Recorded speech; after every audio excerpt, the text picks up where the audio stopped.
Well, those of you who have been following this channel already know that I have been looking at few of those fake LEGO Technic F1 cars in the past, and as I was browsing through AliExpress looking for my next target, I kept seeing these kind of like unique designs that are in the same scale. So I figured, why not take a look at one of them.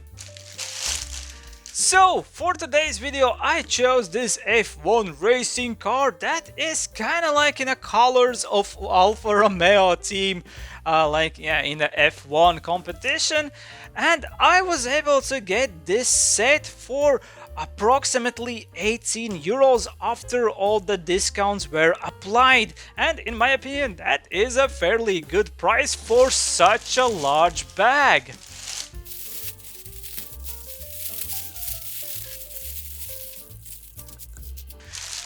Yeah, this definitely is a large pile of bricks in front of me, and in fact the listing claims that this set has more than 1700 pieces. And on the first glance, at least I can tell that there are numbers on the bag, so yeah, this building project is not gonna be a total misery for me. And we can also clearly see that we have an instruction manual with some stickers inside of it. Yeah, there is also some like product description. It seems kinda nonsensical to me, but okay.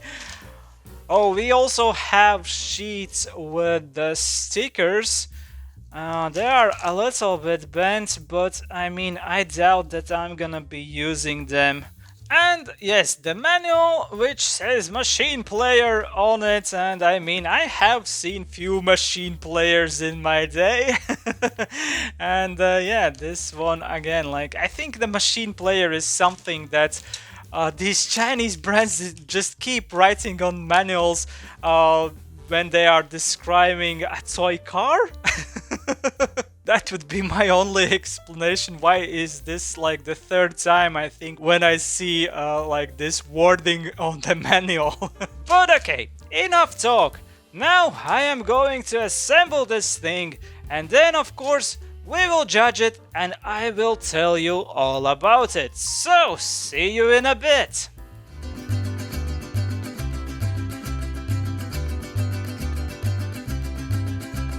So it is done, and this is what we got. Yeah, this time I have a lot of things to talk about. So let's start with the instruction manual. So as we already saw, this is the instruction manual for our machine player that is supposed to be in 1:8 scale to the real life thing, and I think the scale is correct. Inside the manual we have the images that are a little bit on a smaller side of things, however I think they are large enough to see every detail that you are supposed to see. And a good thing is that all of these one-to-one images actually make sense. They are correct in their size. However, one thing that I found annoying is the fact that sometimes they use these indicators to switch the orientation of the thing that you are building. However, sometimes they do not. For example, here between steps 154 and 155, you are supposed to switch the orientation of the piece you're working on. However, it is not indicated, and yes, that is going on in multiple places in this manual. So yeah, you really have to pay close attention to avoid mistakes. Also, there were few occasions where it wasn't absolutely clear where are you supposed to attach some of the pieces. For example, here we have one small red line connecting the piece to one of the knobs. However, there is another connection that you are supposed to make, like on the upper part, which is not indicated in the manual. So once again, you really have to look what you have in front of you in the real life and figure out how the pieces will properly fit together. And yes, this next thing is less about the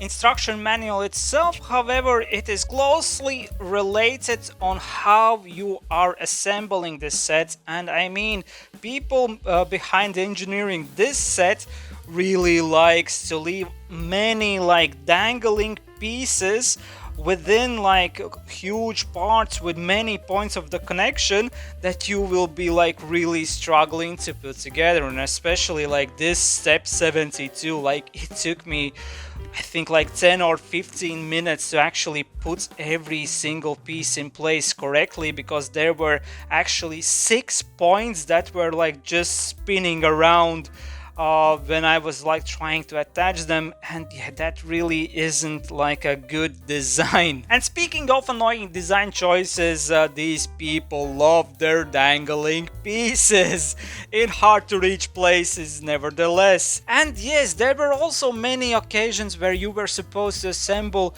multiple parts of the car separately with some pieces attached to these parts without really like being fixed in place. Therefore, as soon as you move the parts around, they were like constantly falling off. So therefore I can say that the experience of building this set was made harder, and for wrong reasons, because mechanically this set is extremely simple. However, they choose like weird ways to put everything together. Moving forward, I want to say that the brick quality is actually pretty good. It's not excellent, but it's not terrible either.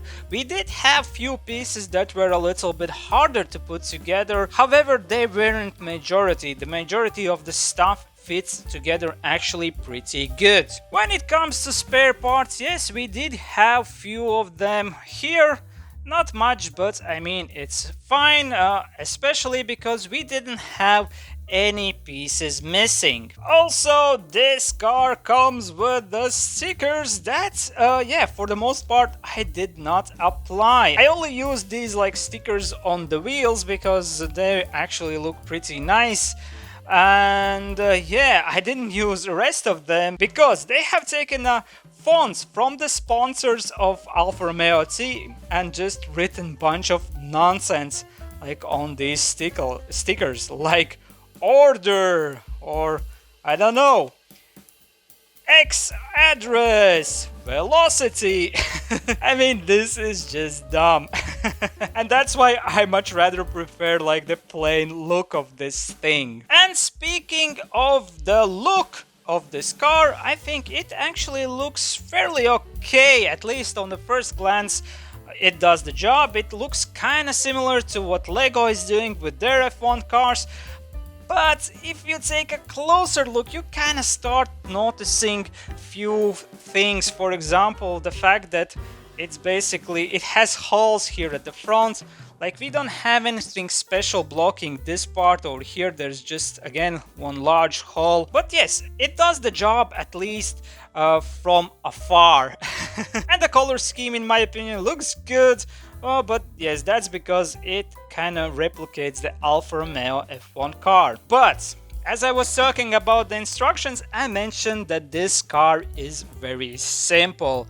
Well, simple it is indeed, because it lacks many features that I would expect from a car of this size. Let's start with the suspension.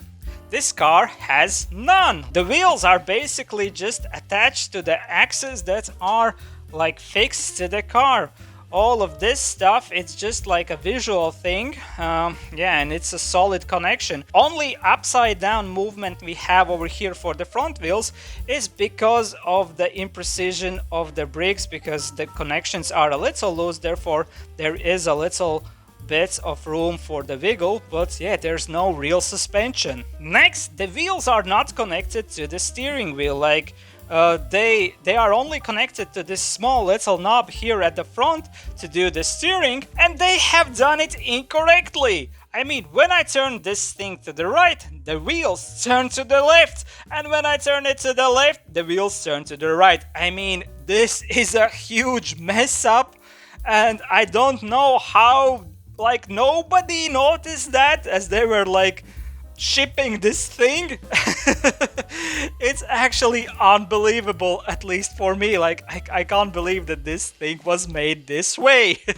Moving forward, let's talk about the back wheels, which once again doesn't have any like suspension, and they are fixed on the same axis. When you turn one wheel, the other one is moving the same direction. There is no differentiation between the wheels in the middle, and that again is one of the things that I would expect from a set at this size. But there is a point of connection in there that actually attaches this thing to the like engine piece over here, and here we have 12 cylinders that actually work as we move the car. But man, that is the only thing that actually is done correctly in this car. Yes, the fact that the pistons work for the engine. But hey, not everything is doom and gloom, because we have this hinge over here so we can open and close this back part without like absolutely removing it like it was with the last year's Mercedes Lego set. But now I will just pick this thing up and try and show it to you from all the angles. This is how it looks from behind. This is how it looks from underneath. As you can see, we have huge holes over here. We do see engine, and yes, and this is how it looks from the front. And to sum up, I can say at least it was relatively cheap and you get a lot of bricks for the price. So now I will try to put this into my tier list. If I would be looking only at the brick quality, I would value this set at the B rating. Visually, I also think it sits somewhere in the B rating. However, the engineering of this thing is just not there. It's absolutely F tier when it comes to engineering. So I think it kind of levels it out into like D tier. And I think I'm actually being generous over here. You know what? No. I'm going with the E tier for this one, because there are so many sets to compare this one against, and all of them are just so much better. And with that said, if you have ever built any like real LEGO Technic F1 cars or like these fake LEGO F1 cars, you will probably feel a little disappointed when like building this thing. But okay, now I think I have given you enough information to make up your own mind whether a set like this would be worth it for you. And now I want to say a huge thank you for joining me today and watching this video. If you liked it, please leave a like, drop a comment, what is your experience with buying fake Legos? And if you want to see more content like this, where I look at these non-branded bricks, fake Legos, and all sorts of other stuff I find on the internet, maybe subscribe to my channel. Huge thank you for watching one more time, and I hope to see you guys next time. Goodbye.